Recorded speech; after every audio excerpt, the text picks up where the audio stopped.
ఓ hi అండి. అందరికీ నమస్కారం అండి. Welcome to my channel. ఇప్పుడు మీ మనసుకు నచ్చే ఒక కథను చెప్పబోతున్నానండి. ఇది సత్యవాడ సోదరీమణులు రచించినటువంటి కథల సంపుటిలోనిది. ఇక కథలోనికి వెళ్ళిపోతే, ఇరుగు పొరుగు ఇళ్లల్లో కాపురాలు ఉంటున్న ఇంద్రజ పద్మజలు కలిసికట్టుతనాన్ని చూసిన వాళ్ళు ఇరుగు పొరుగు అంటే ఇలా ఉండాలి అనుకోకుండా ఉండలేరు. ఇందిరకు రకరకాల కుట్లు అల్లికలు వచ్చు. పద్మజ వీణ వాయించటంలో సిద్ధహస్తురాలు. వాళ్ళ స్నేహబంధంలో 6 నెలలయ్యేసరికి పద్మజకు అన్ని కుట్లు అల్లికలు వచ్చేశాయి. ఇందిరకు వీణ వాద్యంలో ప్రావీణ్యం అలవడింది. మరి అంతటి సాన్నిహిత్యం వారిద్దరిది. అంతేకాదు, తెల్లవారు లేచింది మొదలు రాత్రి నిద్రపోయే లోపల వాళ్ళు ఎన్నిసార్లు కలుసుకుంటారో, ఎన్నెన్ని కబుర్లు చెప్పుకుంటారో చెప్పలేము. భర్తలు ఆఫీసులు వెళ్ళిన తర్వాత ఓ ఇంటికి ఎప్పుడూ తాళం వేసే ఉంటుంది. వాళ్ళ స్నేహానికి ప్రకృతి కూడా పులకరించిందేమో. ఇద్దరికీ ఒకేసారి మాతృత్వాన్ని ప్రసాదించింది. ఇంకో చిత్రం ఏంటంటే, ఇద్దరికీ అమ్మాయిలే పుట్టారు. ఒకేసారి పుట్టింటికి వెళ్ళి 12 పసిపాపలతో ఒకేసారి తిరిగి వచ్చారు. ఇద్దరూ కలుసుకున్నాక ఇద్దరి పిల్లలకి ఇద్దరికి నచ్చిన పేర్లనే పెట్టుకున్నారు. వాళ్ళ పేర్లు స్వర్ణ, సువర్ణలు. వీళ్ళిద్దరి మైత్రిబంధం కన్నా స్వర్ణ సువర్ణల బోసి నవ్వుల చెలిమి ఇంకా గొప్పది. ఆ చిన్నారి చిలిపి కళ్ళ పలకరింపుల్లో తొలికిసలాడే స్నేహం సాటిలేనిది. ఒక్కొక్కప్పుడు ఇంద్రజ పద్మజలు శ్రీవార్లు ఆ ఇద్దరిలో తమ బిడ్డ ఎవరో పోల్చుకోవటానికి కాస్త తికమక పడాల్సి వచ్చేది. ఎందుకంటే ఒకే రకం గౌన్లు తొడిగి ఒకే మాదిరి ముస్తాబు చెయ్యటం ఆ తల్లులకు అదొక సరదా. ఆ చిన్నారులిద్దరూ తరచుగా ఒకే ఇంట్లో ఉంటూ ఉండేవాళ్ళు. వాళ్లతో ఎక్కువ పరిచయం లేని వాళ్ళు ఇద్దరూ ఒకే తల్లి బిడ్డలేమో, కవలలేమో అని పొరపాటు పడుతూ ఉండేవారు. నెలలు గడుస్తున్న కొద్దీ ఆ పాపాయిల చిలిపి చేష్టలు ఆ తల్లులను మురిపిస్తూ ఉండేవి. ఇందిర పద్మజలు ఆ పిల్లల గురించి ఎన్నో ముచ్చట్లు చెప్పుకునేవాళ్ళు. అలాంటి స్నేహంలో ఉన్నపాటున ఒక ఉప్పు రవ్వ పడింది. ఫలితంగా తీయని కమ్మని ఆ స్నేహంలో పాలు విరిగిపోయాయి. ఏ రుచి లేకుండా చప్పబడిపోయాయి. ఇప్పుడు ఇందిరజ పద్మజ ముఖం చూడదు.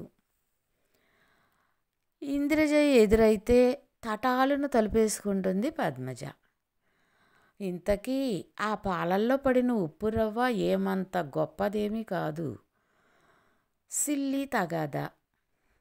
పద్మజ దగ్గర 1/4 కిలో పంచదార బదులు తీసుకుంది ఇందిరజ. ఇవ్వటం మర్చిపోయి ఇచ్చేసానేమోననుకుంది. బదులు తీర్చమని పద్మజ అడిగినప్పుడు ఆమెతో నేను ఇచ్చేశాను అని చెప్పింది. అయ్యో, నాకు ఇవ్వలేదు. 1/4 కిలో పంచదార కోసం పోట్లాడటం కాదు కానీ నువ్వు నాకు బదులు తీర్చలేదు అంది పద్మజ. కావాలంటే పూర్తిగా 1 కిలో పంచదార ఇచ్చేస్తాను కానీ నేను నీకు బదులు తీర్చేశాను అంది ఇందిర. ఇద్దరి మధ్య మాటా పెరిగింది. చిలికి చిలికి గాలివాన అయ్యింది. ఆ గాలివానలో దృఢంగా అల్లుకున్న వాళ్ళ స్నేహపు పందిరి కూలిపోయింది. అలా వారం రోజులు గడిచిపోయాయి. ఇద్దరూ ఎవరూ ఒకళ్ళతో ఒకళ్ళు మాట్లాడుకోవటం లేదు. ఇందిర పాపాయిని ఊరడిస్తోంది. ఏమిటి ఇందు, ఎప్పుడూ లేనిది పాప అలా చికాకు చేస్తుందేమిటి అడిగాడు భర్త. ఏమోనండి, 5-6 రోజుల నుండి ఇలా చంపుకు తింటోంది. ఒకటే ఏడుపు.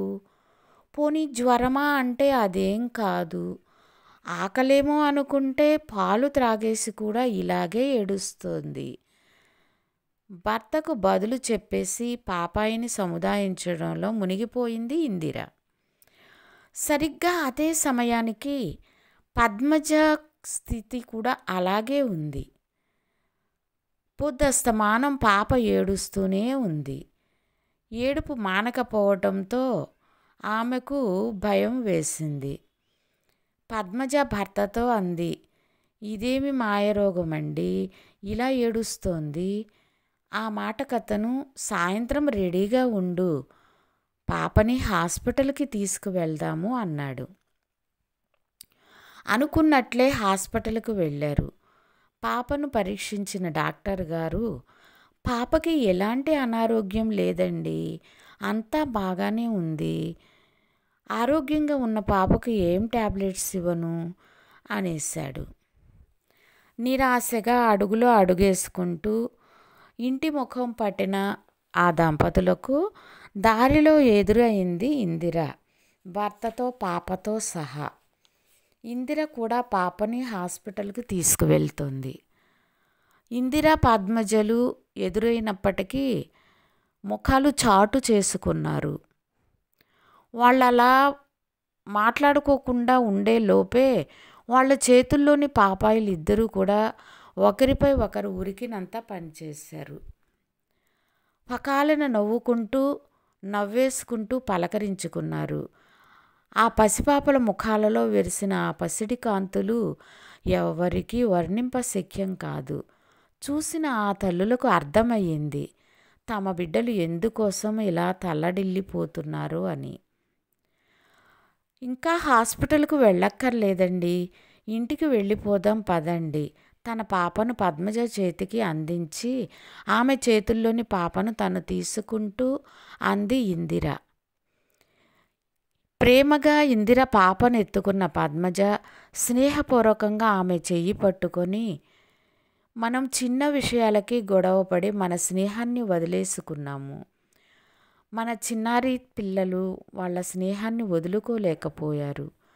వాళ్ళు ఇంతకాలం తల్లడిల్లిపోతున్నారు ఆ స్నేహం కోసం అని వాళ్ళ తప్పిదాన్ని తెలుసుకున్న ఆ తల్లులు ఇద్దరూ కూడా మళ్ళీ కలుసుకున్నారు.